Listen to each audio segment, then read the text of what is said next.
নমস্কার, হাই নিউজে সকলকে স্বাগত। সঙ্গে রয়েছে আমি রিম্পি। শুরু করছি স্পোর্টস টুডে, আর শুরুতে চোখ রাখবো আজকের হেডলাইন্সের দিকে। 14 ফেব্রুয়ারি আইএসএল শুরু। যদিও লিগ শুরু হলেও সমস্ত ক্লাবকে বিপুল ত্যাগ স্বীকার করতে হবে। এই পরিস্থিতিতে ভারতীয় ফুটবলকে বাঁচাতে বিস্ফোরক বেঙ্গালুরু এফসি কর্ণধার ও ইস্ট বেঙ্গল কর্তা। স্যান্তোসের সঙ্গে নতুন চুক্তিতে সই। বিশ্বকাপে চোখ রেখে ছোটবেলার ক্লাব স্যান্তোসের সঙ্গে 1 বছরের চুক্তিতে সই করলেন নেইমার।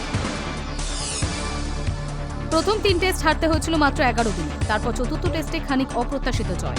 পঞ্চম টেস্টে আবার সেই একই দুর্দশা ইংল্যান্ডের। এবারও 5 উইকেটে হারলেন বেন স্টোকসরা। বিরাট ধাক্কা ভারতের। চোটের জন্য কিউই সিরিজে নেই তারকা ব্যাটার তিলক বর্মা। বিশ্বকাপে খেলা নিয়েও সংশয়। শীঘ্রই পরিবর্তন ঘোষণা করবে বিসিসিআই। অবশেষে যাবতীয় জট কাটিয়ে শুরু হচ্ছে আইএসএল। মঙ্গলবার খোদ কেন্দ্রীয় ক্রীড়ামন্ত্রী মনসুখ মান্ডভিয়ার উপস্থিতিতে ক্লাবগুলির সঙ্গে বৈঠকে বসেছিল ফেডারেশন। সেই বৈঠকেই জানিয়ে দেওয়া হয় আগামী 14 ফেব্রুয়ারি থেকে আইএসএল শুরু হচ্ছে। 14টি দলই তাতে অংশ নেবে। অবশেষে আইএসএল নিয়ে যাবতীয় জট কাটার ইঙ্গিত। মঙ্গলবার খোদ কেন্দ্রীয় ক্রীড়ামন্ত্রীর উপস্থিতিতে ক্লাবগুলির সঙ্গে বৈঠকে বসেছিল ফেডারেশন। সেই সঙ্গেই বৈঠকের আইএসএল এর সম্ভাব্য রোডম্যাপ জানিয়ে দেওয়া হয়েছে ক্লাবগুলিকে। তারপরেই ক্রীড়ামন্ত্রী জানিয়ে দিয়েছেন আগামী 14 ফেব্রুয়ারি থেকে আইএসএল শুরু হচ্ছে। 14টি দলই তাতে অংশগ্রহণ করবে। এই লিগ থেকে আবারও আমরা বড় বড় ফুটবলার পাবো বলে আশা করা হচ্ছে। তবে ক্রীড়ামন্ত্রী ঘোষণা করলেও একাধিক প্রশ্ন রয়ে গিয়েছে লিগ ঘিরে। জানা গিয়েছে মঙ্গলবারের বৈঠকে ক্লাবগুলির কাছে আইএসএল এর সম্ভাব্য রোডম্যাপ জানিয়ে একটি প্রস্তাব দেওয়া হয়েছে। যদিও তাতে আর্থিক সমস্যা পুরোপুরি মেটার কোনো দিশা দেখতে পাননি ফেডারেশন। এই প্রস্তাবে বলা হয়েছে প্রতিটি দলকে প্রত্যেক দলের বিরুদ্ধে একটি করে ম্যাচ খেলতে হবে। ম্যাচগুলি হবে হোম ও অ্যাওয়ের ভিত্তিতে। তারপর আগের মতোই নক আউট, অর্থাৎ প্রত্যেক ক্লাবকে কিছু হোম ম্যাচ খেলতে হবে, কিন্তু অ্যাওয়ে ম্যাচও খেলবে তারা। ক্লাবগুলি ঠিক করবে কোন ম্যাচ তারা হোম এবং কোন ম্যাচ অ্যাওয়ে খেলতে চায়। ক্লাবগুলিকে এই প্রস্তাব এক প্রকার মেনে নিতে বাধ্যও করা হয়েছে বলে খবর। কিছু কিছু ক্লাব প্রস্তাব নিয়ে আলোচনার সময় চেয়েছিল, কিন্তু ক্রীড়ামন্ত্রী সাফ জানিয়ে দিয়েছেন যা সিদ্ধান্ত নেওয়ার তৎক্ষণাৎ নিতে হবে। জানা গিয়েছে লিগ আয়োজনের মোট খরচ ঠিক করা হয়েছে 24 কোটি 26 লক্ষ টাকা। এর মধ্যে এআইএফএফ দেবে 9 কোটি 77 লক্ষ টাকা, বাকি টাকা ক্লাবগুলো দেবে। লিগের স্বার্থে প্রতিটি ক্লাবের ফ্র্যাঞ্চাইজি ফি হিসেবে 1 কোটি টাকার কিছু বেশি দিতে রাজি হয়েছে। সেই সঙ্গে হোম ম্যাচের খরচও তারা চালাবে। কিন্তু এখন যেটা সবচেয়ে বড় প্রশ্ন হলো, এই লিগের কমার্শিয়াল পার্টনার কে হবে বা লিগ সম্প্রচার কারা করবে। জানা গিয়েছে ফেডারেশন স্পন্সরের জন্য নতুন করে টেন্ডার ডাকতে চলেছে। সেটার জন্য আগের টেন্ডারের কিছু শর্ত শিথিল করা হচ্ছে, যার জন্য আবার সুপ্রিম কোর্টের অনুমতিও প্রয়োজন। সব ঠিক থাকলে বুধবারই শীর্ষ আদালত টেন্ডারের শর্ত শিথিল করবে এবং আগামী 10 জানুয়ারি নতুন করে টেন্ডার ডাকা হবে। সমস্যা হলো আগেরবার এই টেন্ডার ডাকার পর কোনো সংস্থা আগ্রহ দেখায়নি, এবার দেখাবে তারও কোনো নিশ্চয়তা নেই। তবে মনে করা হচ্ছে সরকার যেহেতু সহায় এবং এবার কমার্শিয়াল পার্টনার পেতে সমস্যা হওয়ার কথা নয়, তবে আপাতত স্পন্সরের ব্যাপারে কোনো নিশ্চয়তা নেই। অন্যদিকে লিগের দিনক্ষণও ঘোষণা হয়ে গেছে। High news network.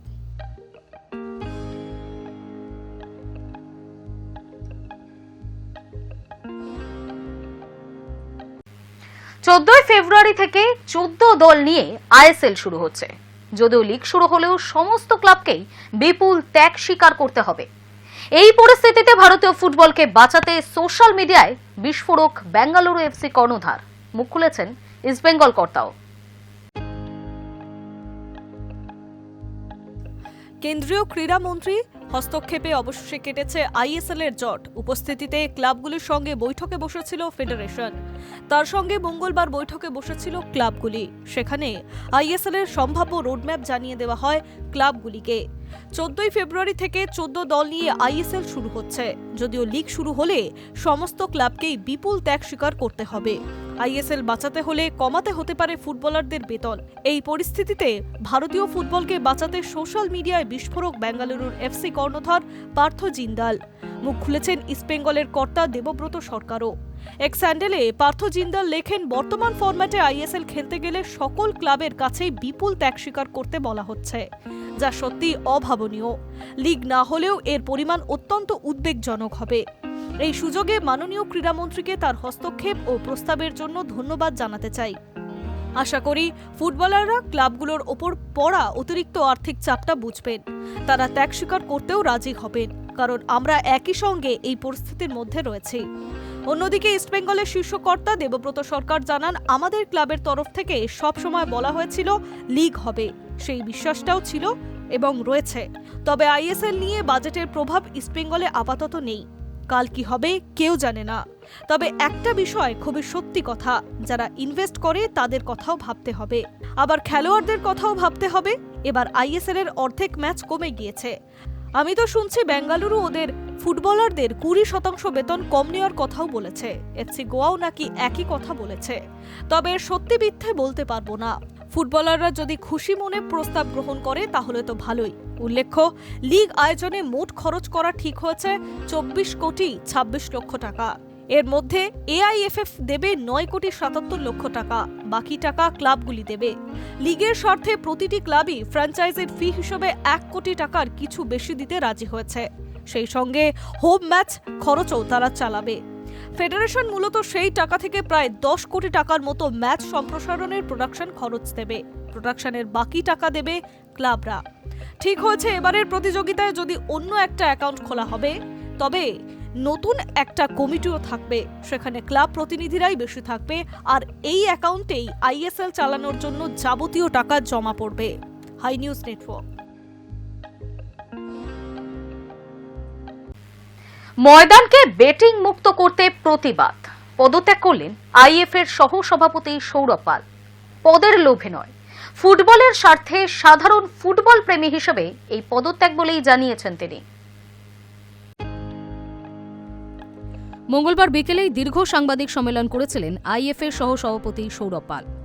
বিকেলে ময়দান সাথী নামের সংস্থার পক্ষে সেই সাংবাদিক সম্মেলনে সৌরভ জানিয়েছিলেন, পদের লোভ নয়, ফুটবলের স্বার্থে সাধারণ ফুটবল প্রেমী হিসেবে ময়দানকে বেটিং আর ফিক্সিং থেকে মুক্ত রাখতেই কোনো অবস্থাতেই প্রতিবাদ করা থেকে পিছিয়ে আসবেন না। এও জানিয়েছিলেন, পকেটে পদত্যাগপত্র নিয়েই ঘুরছেন। ময়দানের অনেকেই তাকে আইএফ এর সহ সভাপতি পদ থেকে পদত্যাগ করতে বারণ করেছিলেন। বিকেলে সাংবাদিক সম্মেলনে সৌরভ পাল ছাড়াও উপস্থিত ছিলেন আইএফ এর আরেক সহ সভাপতি স্বরূপ বিশ্বাস। এছাড়াও ছিলেন প্রাক্তন ফুটবলার প্রশান্ত চক্রবর্তী, অনিত ঘোষ, নাসিম আক্তার, রঞ্জন চৌধুরী সহ আইএফ এর প্রাক্তন সহ সচিব নজরুল ইসলাম, রবিন ঘোষ সহ অন্যান্যরা।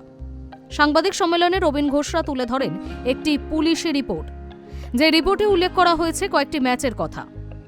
তার মধ্যে গত লিগের ইউনাইটেড কলকাতা বনাম ওয়ারি অ্যাথলেটিক ক্লাবের ম্যাচটিও রয়েছে, যেই ম্যাচে প্রথমার্ধ গোল শূন্য ছিল, কিন্তু দ্বিতীয়ার্ধে 5 গোল হজম করে ওয়ারি। একই সঙ্গে এই সাংবাদিক সম্মেলনে এসে সৌরভরা জানান, কলকাতা লিগের ছোট ছোট ক্লাবের একাধিক ম্যাচ চলাকালীন টেলিকাস্ট সমস্যা দেখা গিয়েছে। ঠিক যেই সময় সমস্যার কারণে ওটিটি প্ল্যাটফর্মে খেলা দেখতে পাননি ফুটবল প্রেমীরা, ঠিক সেই সময়ই একাধিক গোল হয়ে গিয়েছে ম্যাচগুলিতে। তাদের দেওয়া পুলিশ রিপোর্টের কপিতেও বেশ কয়েকটি বিষয় উল্লেখ করা রয়েছে। এদিন স্বরূপ বিশ্বাস, সৌরভ পালরা সাংবাদিক সম্মেলনে এসেই জানিয়ে দিয়েছিলেন, তারা আইএফ এর সহ সভাপতির পদ থেকে নয়, সাধারণ ফুটবল প্রেমী হিসেবে এই সভাতে যোগ দিচ্ছেন।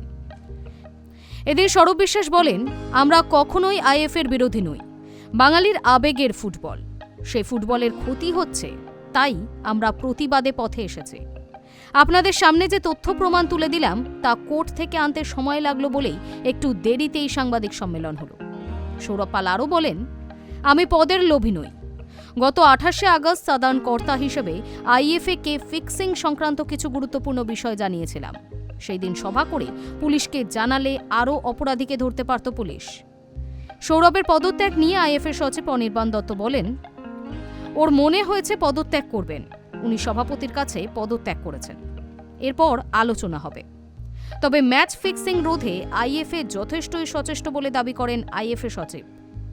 উনি মনে করেন যে পুলিশি রিপোর্ট নিয়ে সৌরভরা সাংবাদিক সম্মেলন করছেন, আইএফএর সহ সভাপতি হিসেবে ওর উচিত ছিল সেটা আগে আইএফএ কে জমা দেওয়া। High news network.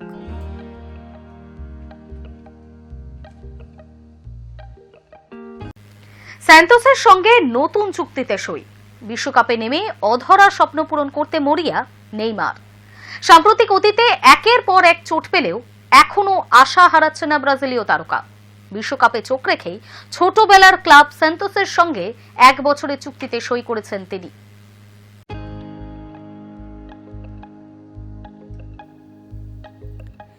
চলতি বছরের শেষ পর্যন্ত স্যান্তোসেই থাকবেন 33 বছর বয়সী ফুটবলার। ব্রাজিলের ক্লাব এক বিবৃতিতে এই কথা জানিয়েছেন।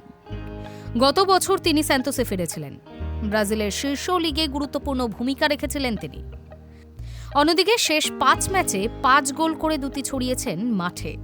এর মধ্যে ছিল একটি হ্যাটট্রিক। সোশ্যাল মিডিয়ায় স্যান্তোস যে ভিডিও পোস্ট করেছে সেখানে নেইমার বলেন, গত বছর আমার কাছে খুবই চ্যালেঞ্জিং ছিল। অনেক আনন্দের মুহূর্তও ছিল, একই সঙ্গে অনেক বাধাও পেরিয়েছে। সবকিছু সম্ভব হয়েছে সমর্থকদের ভালোবাসায়। স্যান্তোস আমার জায়গা, মনে হয় নিজেরই বাড়িতে আছি। এখনো যা অধরা সেগুলো আমি তোমাদের নিয়ে অর্জন করতে চাই। উল্লেখ্য, গত মাসে টানা 3 ম্যাচে চোট নিয়ে মাঠে নেমেছিলেন নেইমার। লক্ষ্য ছিল দলকে ব্রাজিলিয়ান লিগ সেরি এতে টিকিয়ে রাখা। সেই লক্ষ্যে সফল হওয়ার পর ম্যাচের শেষে ব্রাজিলিয়ান তারকা জানিয়ে দেন তার হাঁটুতে অস্ত্রোপচার করতে হবে। সেই মতো গত মাসে হাঁটুতে অস্ত্রোপচারও করান। 2023 সাল থেকে পেশির চোটে ভুগছেন নেইমার। গত জানুয়ারিতে স্যান্তোসে যোগ দেওয়ার পরও চোট মুক্ত হতে পারেননি। ক্লাবের অবনমন বাঁচাতে চোট নিয়েই মাঠে নেমে পড়েছিলেন তিনি। ইতিমধ্যে স্যান্তোসের হয়ে 150টি ম্যাচ খেলার বিরল নজির তৈরি করেন নেইমার। ম্যাচের শুরুতে তার হাতে বিশেষ স্মারকও তুলে দেওয়া হয়। অস্ত্রোপচার করলে ফিট হয়ে ম্যাচে ফেরাটা বেশ কঠিন নেইমারের পক্ষে। অন্তত বিশ্বকাপের আগে সেটা অসম্ভব মনে হচ্ছে। যদিও নেইমার যে হাল ছাড়ছেন না তা তার কথা থেকেই স্পষ্ট। সমস্ত কিছুর ক্ষেত্রে একটাই লক্ষ্য, 2026 বিশ্বকাপে ব্রাজিলের জার্সিতে মাঠে নামা। উল্লেখ্য, বহুদিন ধরেই ব্রাজিল দলের বাইরে নেইমার। ব্রাজিলের হয়ে শেষবার খেলেছেন 2023 সালের অক্টোবরে। Hi news network.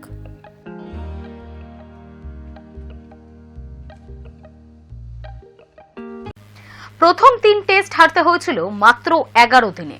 তারপর চতুর্থ টেস্টে খানিক অপ্রত্যাশিত জয়। পঞ্চম টেস্টে আবারও সেই একই দুর্দশা ইংল্যান্ডের। এবারও 5 উইকেটে হারলেন বেন স্টোকসরা।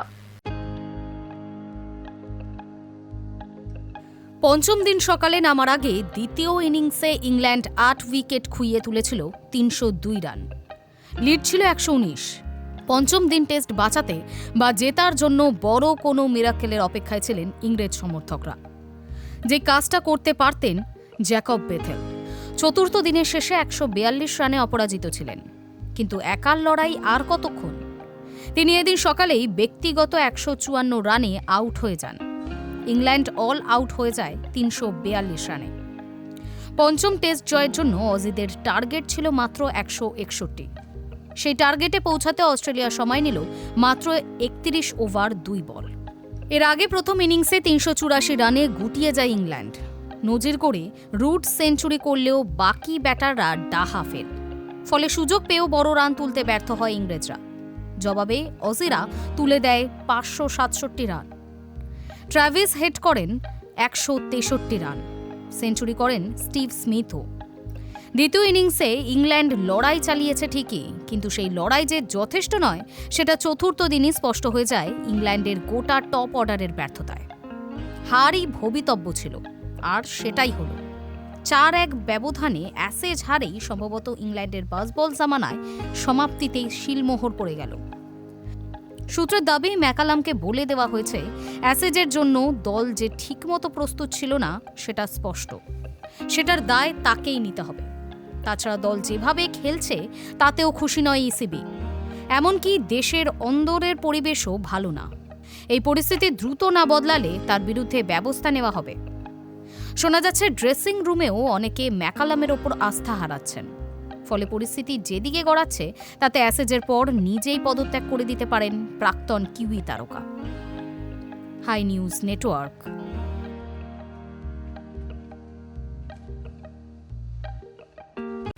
সম্পূর্ণ ফিট শ্রেয়স পেলেন বিসিসিআই এর ছাড়পত্র। বাধা নেই নিউজিল্যান্ডের সিরিজে। বিজয় হাজারেতে চোট সারিয়ে ফিরে মুম্বাইয়ের হয়ে ঝোড়ো ইনিংস খেলেন 31 বছরের এই ক্রিকেটার।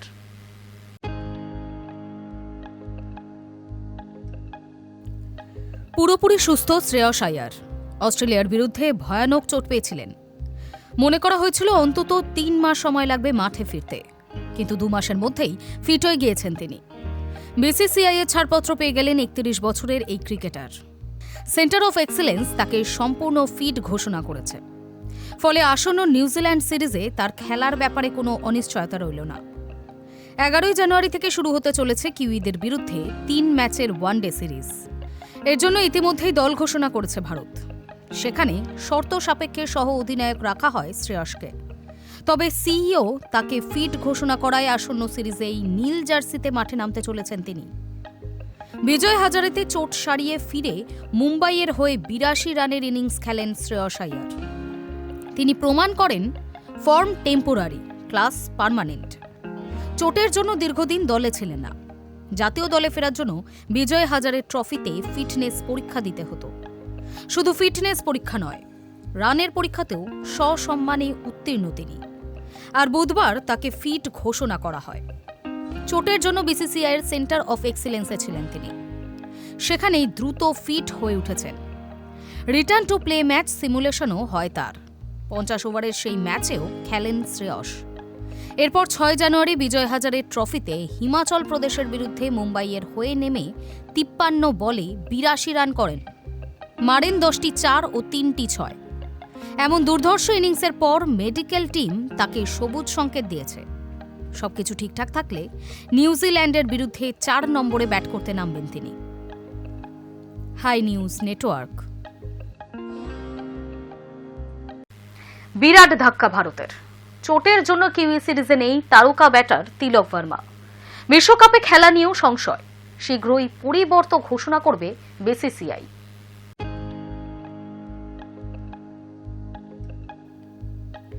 টি-20 বিশ্বকাপ শুরুর ঠিক 1 মাস আগে বড় সড় ধাক্কা খেল ভারতীয় দল।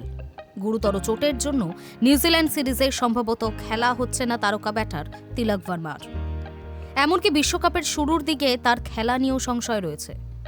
সরকারিভাবে এখনও বিসিসিআই এর তরফে এই চোট নিয়ে কিছু জানানো না হলেও এক সর্বভারতীয় সংবাদ মাধ্যম সূত্রে এমনটাই জানা যাচ্ছে। এই মুহূর্তে রাজকোটে বিজয় হাজারের ম্যাচ খেলছেন তিনি। সর্বভারতীয় সংবাদ মাধ্যম সূত্রের খবর, ঘরোয়া ক্রিকেট খেলাকালীনই তলপেটে চোট পেয়েছেন তিনি, যার ফলে তার শরীরে অভ্যন্তরীণ রক্তক্ষরণ হচ্ছে। বুধবার সকালে খাবার খাওয়ার পরই তলপেটে ব্যথা অনুভব করেন তিলক। দ্রুত তাকে নিয়ে যাওয়া হয় হাসপাতালে। সেখানে প্রাথমিক পরীক্ষা নিরীক্ষার পর চিকিৎসকরা জানিয়েছেন তিলকের চোট গুরুতর, তার অস্ত্রোপচারের প্রয়োজন। বিসিসিআই সেন্টার এক্সেলেন্সের চিকিৎসকদের কাছে তিলকের সমস্ত তথ্য পাঠানো হবে। অস্ত্রোপচার করা হবে নাকি আপাতত ওষুধ নিয়ে খেলা চালিয়ে যাবেন তিলক, সেই সিদ্ধান্ত নেবে সেখানকার চিকিৎসকেরাই। শেষ পর্যন্ত তিলককে অস্ত্রোপচার করাতে হলে 4 সপ্তাহের জন্য মাঠের বাইরে থাকতে হবে তাকে। আর সেই ক্ষেত্রে নিউজিল্যান্ডের বিরুদ্ধে টি-20 সিরিজ তো বটেই, বিশ্বকাপের শুরুতেও তার খেলা নিয়ে ঘোর অনিশ্চয়তা। সর্বভারতীয় সংবাদ মাধ্যম সূত্রের খবর, তিলক যে নিউজিল্যান্ড সিরিজে খেলছেন না সেটা নিশ্চিত। দ্রুত তার পরিবর্তন ঘোষণা করবে বিসিসিআই। বিশ্বকাপে তাকে খেলানো যাবে কিনা সেটা নিয়ে সিদ্ধান্ত নেওয়া হবে চিকিৎসকদের সঙ্গে পরামর্শের পর। টুর্নামেন্টের শুরু থেকেই তিলককে না পাওয়া গেলে তার পরিবর্তে অন্য কাউকে দলে নেওয়া হতে পারে। তবে সেটা কখনোই শুভমান গিল হবেন না বলেই খবর। তিলক যদি শেষ পর্যন্ত নিউজিল্যান্ড সিরিজ ও বিশ্বকাপ থেকে ছিটকে যান, সেটা ভারতের জন্য বিরাট ধাক্কা হতে পারে। ইদানিং ব্যাট হাতে নিয়মিত পারফর্ম করছেন। টি-20 দলের অন্যতম ভরসার জায়গা হয়ে উঠেছেন তিনি। শেষ পর্যন্ত তিলককে না পাওয়া গেলে গোটা দলের কম্বিনেশন বদলাতে হবে টিম ইন্ডিয়াকে। High news network.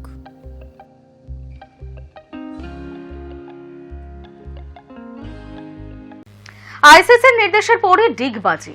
বিশ্বকাপে খেলতে চেয়ে মাথা নত বাংলাদেশ বোর্ডের। যেভাবে সুর চড়াতে শুরু করেছিল সেখান থেকে সরে এসে তাদের বক্তব্য গঠনমূলক আলোচনায় চাই।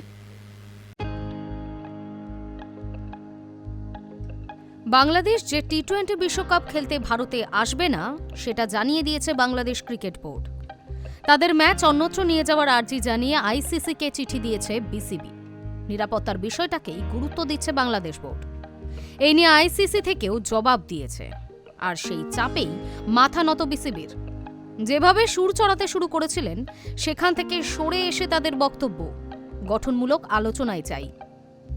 ইমেলে বিসিবি জানায় যে ভারতের বদলে তাদের ম্যাচ শ্রীলঙ্কায় দেওয়া হোক, কেন্দ্র পরিবর্তন করা হোক।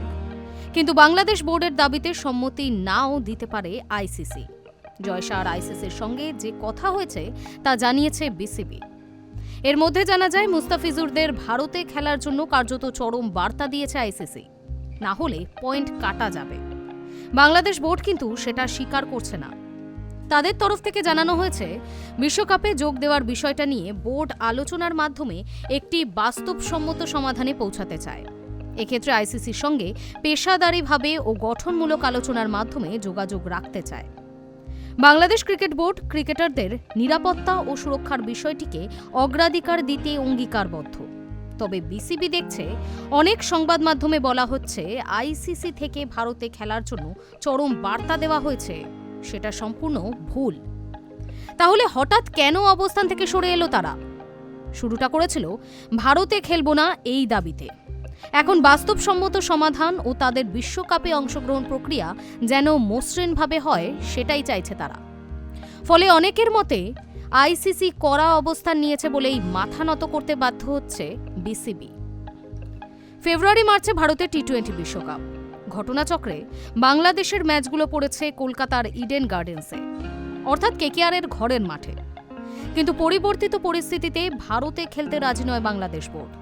ইউনূস সরকারের চাপে টি-20 বিশ্বকাপে ভারতে না আসার সিদ্ধান্ত নিয়েছে বাংলাদেশ ক্রিকেট বোর্ড। এখন আইসিসি যদি বাংলাদেশকে সরকারিভাবে জানিয়ে দেয় ম্যাচ সরানো সম্ভব নয়, তাহলে তাদেরও বিশেষ কিছু করার থাকবে না। Hi news network.